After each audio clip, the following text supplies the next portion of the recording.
Welcome to Private Club Radio, your weekly source for industry education, news and discussion. Broadcasting from Tampa, Florida, ladies and gentlemen, here is your host, Gabriel Aloisi. Today we are joined by Dave DeMay and head pro Jason Hill from Golf Club of Amelia Island. Now, board chats we do monthly, as you know, in this show. We chat with actual board members and staff of private clubs, and we deal with board strategy and management issues.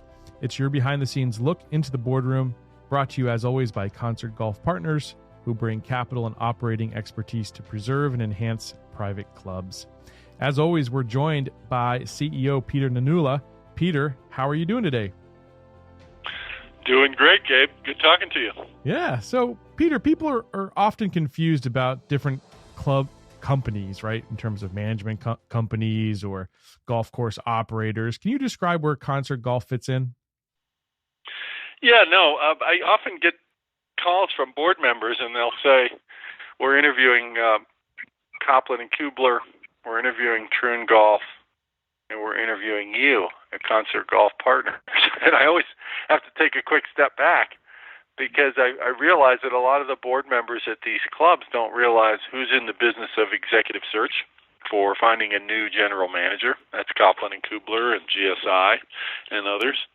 Who's in the third-party fee for service business, right? Troon Golf, Kemper Sports, Billy Casper, Century Golf are some of the leading companies that do, they're service providers for a fee. They will help your club to manage day-to-day operations. And then there's just a few of us that are in the owner-operator side of the business, right? Club Corp, been around for 70 years. Concert Golf, our group, which is a boutique company that, owns and operates higher-end private clubs. But I do find there is a fair amount of confusion out there. People say golf management companies, but they don't really distinguish between what the different groups do.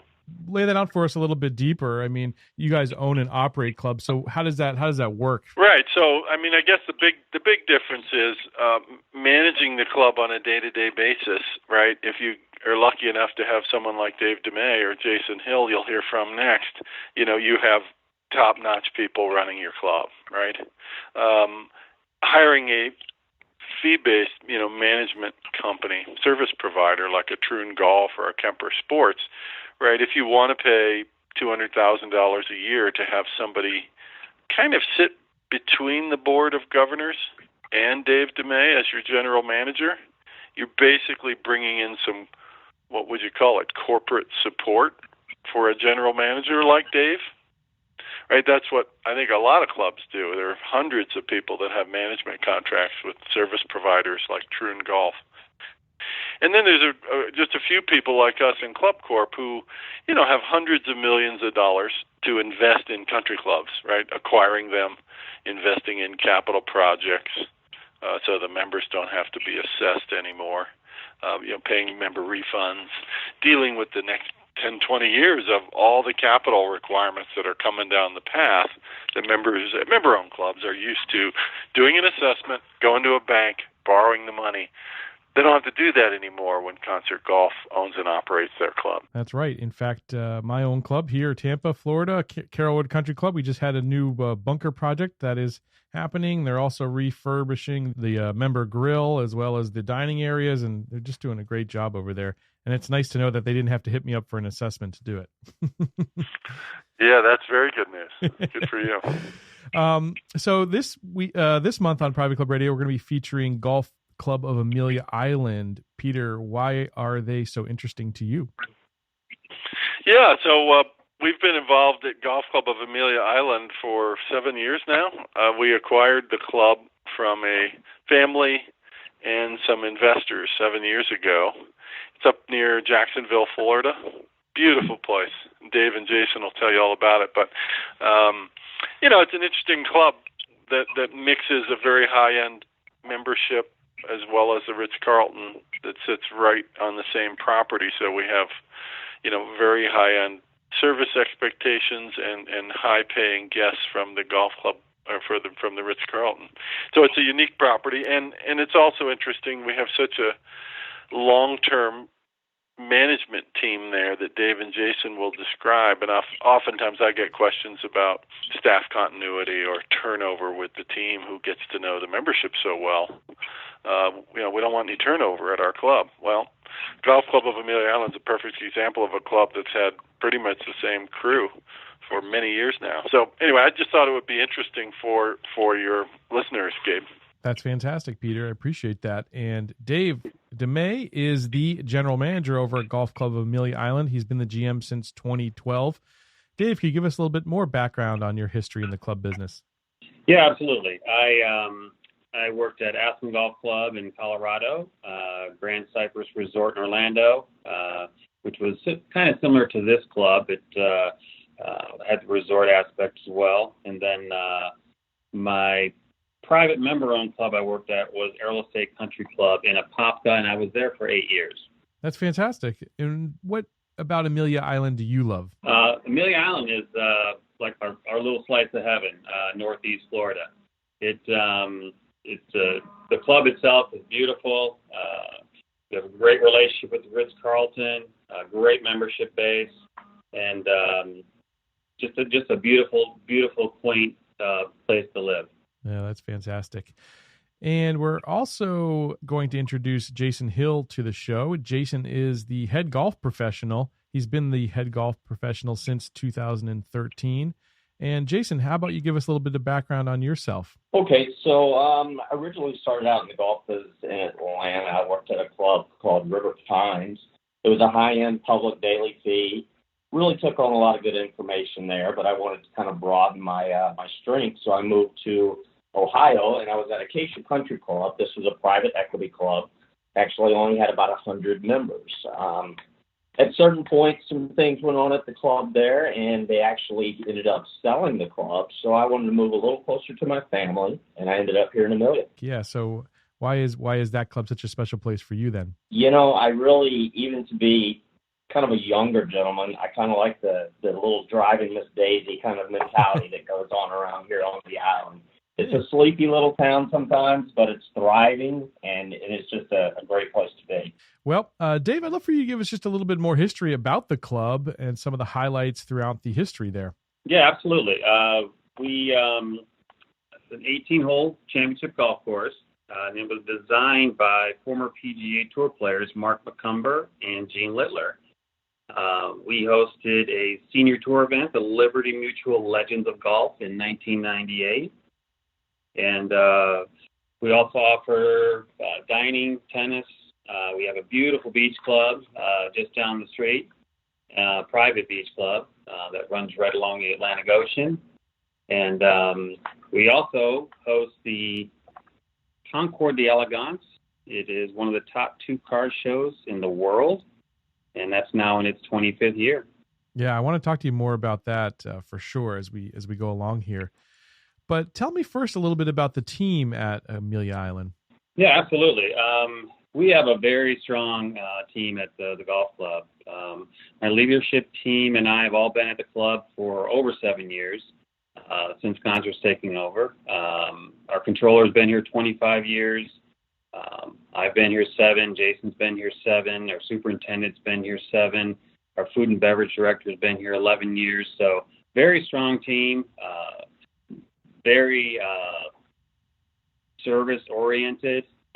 We like to mirror our service with the Ritz-Carlton Amelia Island standards. And so it's a great team, strong team. Those are big standards to live up to, I'm sure. What are some of the ways you do that, out of curiosity? Well, we actually, when I first started here, I went to their orientation, so I learned about all of their standards and what they do. We actually work closely with them. Monthly meetings. We'll talk about a lot of the things they do. And we work closely with a lot of their corporate groups.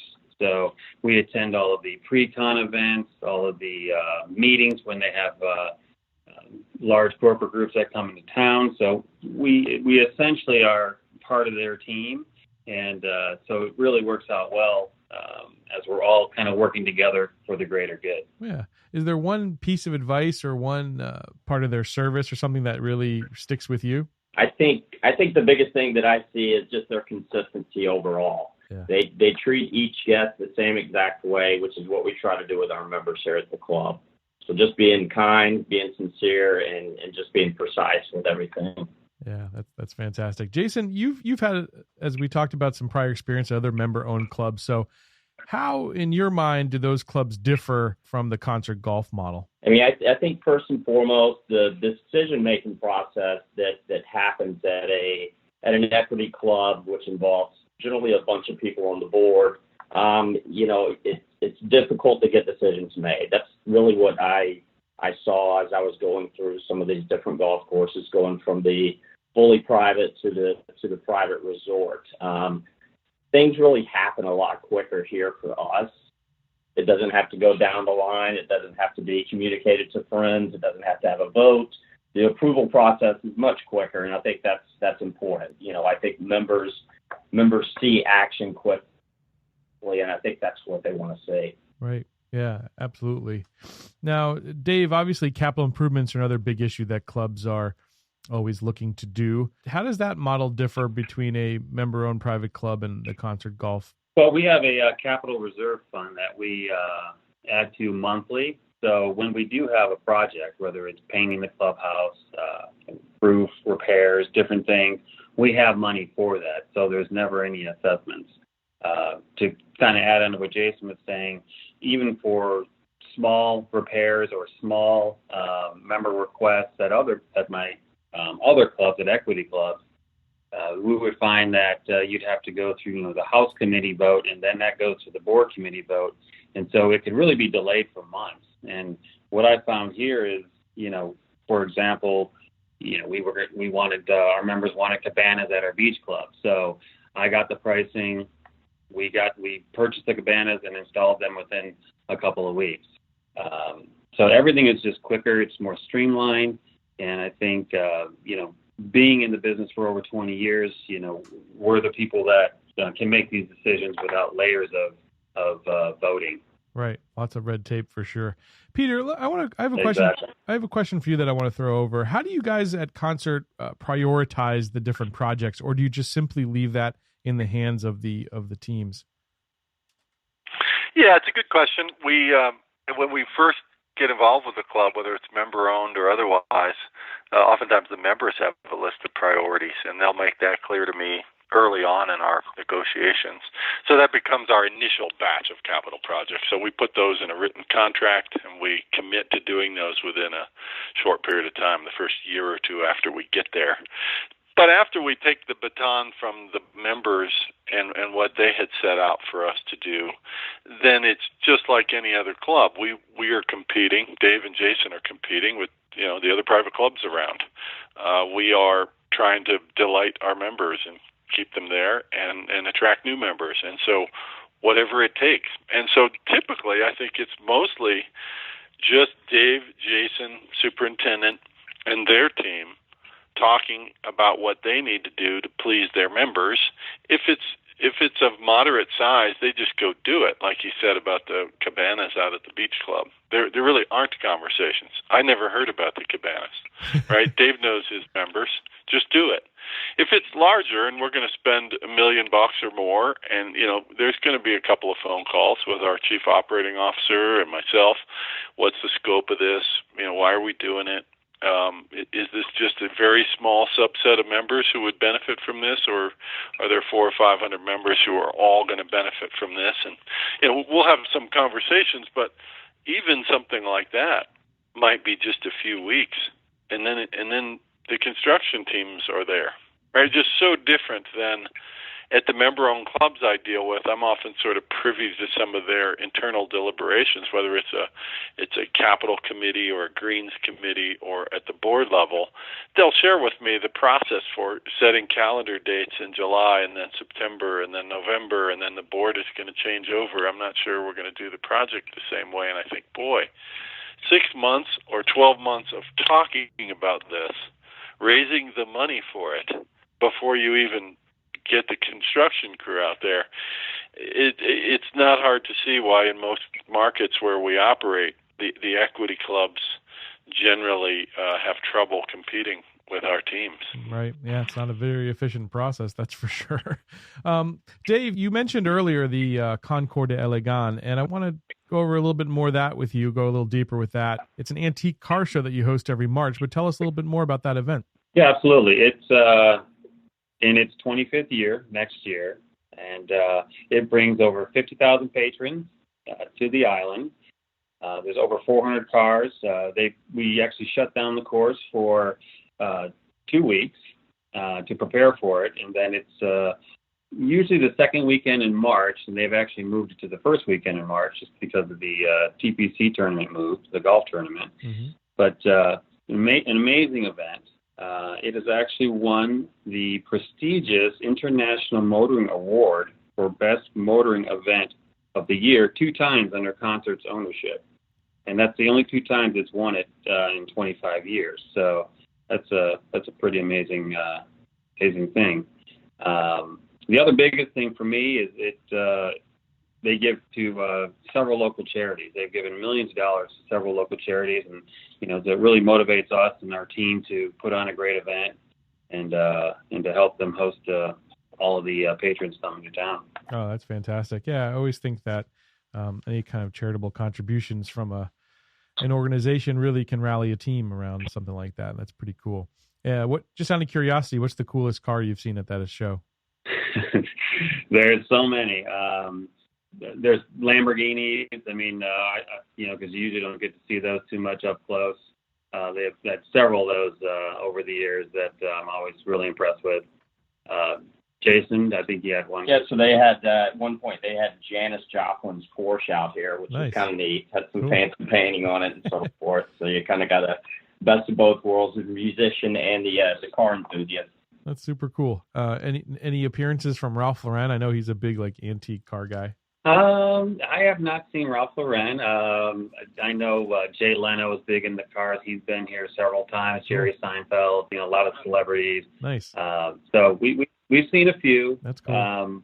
But yeah, it's pretty incredible. Yeah, Seinfeld I think is a big Porsche aficionado, if I remember right. It's pretty cool. Mm-hmm. Well, I think so.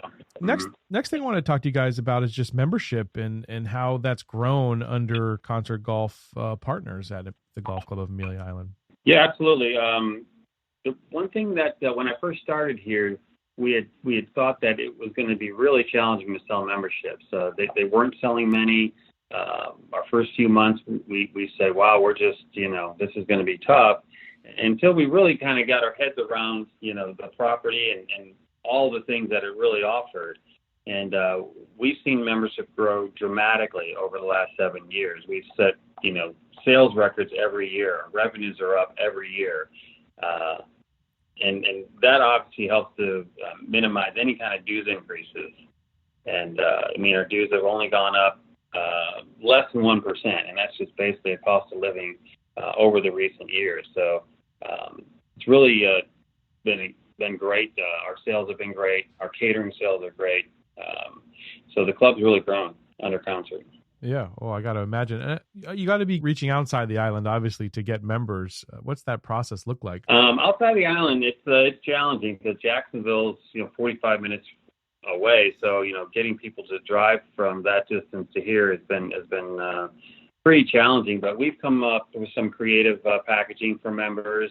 We'll do some packages where it includes rich room nights in the membership. So that'll get some. We've got some corporate memberships that way. Also had some people from Georgia take advantage of that. So they come stay on the island, stay at the hotel, play golf, utilize our beach club. So we've just been creative with packaging, and I think that's really kind of helped with that growth as well. So the Golf Club of Amelia Island offers casual elegance that's really different from any other club in that area. Can we talk a little bit about that, guys? Yeah, absolutely. I think, having a Ritz-Carlton right on property is literally 50 yards door to door. It creates that elegance, and we can put on an event, fine dining event. We have an immaculate golf course. So it has that elegance, but you feel comfortable here. There's a very casual feeling, meaning it's just a comforting feeling. We have a lot of guests from the hotel that come and visit the club and feel like they can relax. You feel like you're at home. And I think, it's a nice balance to have. The island has that feeling as well. It's very quaint. And so that's how that's how the club feels. And what I hear from people, from members, from guests is just how comfortable they feel here. That's so important. I think that the clubs that do it really right, you want it to feel like it's their second home. The balance between being a member of a private club, paying dues, initiation fee, and then having Ritz-Carlton guests also sharing the facilities. It would be nice to hear how you guys have struck that balance and how your members feel about it. Yeah, absolutely. They, our members feel great about it. We don't allow any public play other than the Ritz-Carlton and our membership. So, our golf course isn't overrun with golfers. We have plenty of space out there and in the dining areas.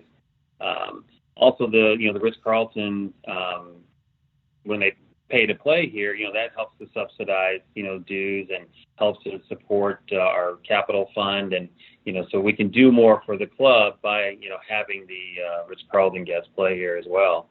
And, when our members join, they're aware that, when someone stays at the Ritz, they're considered a member for that day. So it's really a seamless relationship, and our members are really, they really actually enjoy it, because one of the things that happens here is their dues stay lower because of the subsidizing of the fees from the Ritz. Right. Yeah. Oh, that's huge. That's awesome. Well, I want to wrap things up here, guys, with you. I've enjoyed the chat, but what are some of the biggest lessons that you've learned by being a part of the Concert Golf Partners family? Jason, let's start with you. Okay. So, ultimately, I feel like it starts from the top. So I believe everyone above me is in the right positions, and I enjoy learning from my staff and my mentors, which is why I've stayed with the company so long. I've got an amazing GM who's there, who has my back, who makes great decisions with and along my side. That's one of the number one things that I've found. Just having the same team, the consistency, the rapport with my staff, and we all have the same focus. I think that's the biggest thing, and that's just to make this operation here at Amelia very successful. Yeah, that's fantastic. How about for you, Dave? Yeah, my experience is that Concert is true to their word. They fund capital projects. They follow through with their promises. They're always looking to reinvest in the property to enhance the member experience. And, all of this with no additional cost to the membership. I can say I've talked to Peter many times. I've never been told, no, we can't do that to enhance this or that. So it's always been a yes, let's do that. Yes, we have the money already. Let's make it better, for the club and for the membership. So that's my experience with the Concert. Yeah, that's huge. If you were talking to another general manager out there or another head golf professional, what would you tell them? I would tell them that in the several clubs I've worked, this has been the best experience I've had. Concert offers stability, unparalleled training, leadership. We all have a lot of experience here, but I can call our COO. I can call Peter tomorrow and ask him questions if we have questions about things. I think that you don't find that in other clubs. There's no one to go to if you do have a situation or a question or a challenge at the club. Here, there's such strong support in our leadership teams, in our regionals, and our leadership that that's the biggest difference. And we've kind of proved it here. My experience is that when someone purchases a club, they clean house, they get rid of everybody, and that's what I've seen from other clubs in the past. It's just not the case with Concert. My team's all been here for many, many years, and it's created a great culture and a great place to work. That's awesome. Anything that you would add to that, Jason? I agree everything that Dave's saying. I think he's hitting on all points. I think that one of the greatest things about this is, even though we're strong and over 750 members. I think, one of the biggest things that I try to imply with my staff is to make sure you know everybody's name and treat them like a family. I feel like Concert has treated me like a family, and I think that's important. I think that just builds for a healthy lifestyle and a healthy job life. Yeah, it sounds like a great place to go to work every day for sure. Gentlemen, thank you so much for joining me here on Board Chats presented by Concert Golf Partners. And Peter, thank you for being here as well. Any parting words for us, Peter? Yeah, thanks, Gabe. Good to have these guys on. You can tell they're both absolute superstars, so we're lucky to have them at Golf Club of Amelia Island. I will say it's one of our most popular destinations for our other members. I think you asked me last month, Gabe, about the reciprocal privileges that our members have all around the country. You can go and enjoy all of our other clubs for free because you're a member of all of them. The number one place they tend to go is Golf Club of Amelia Island. If you're up in Boston or New York or Chicago or D.C., that's where you want to go. And, sometimes they try to get in during the Concours car show, but I think it's so packed during that week that it's just difficult to get in. But, the rest of the year, it's a very popular destination. Plenty of people coming from Tampa, too, because guys at my club are always talking about it.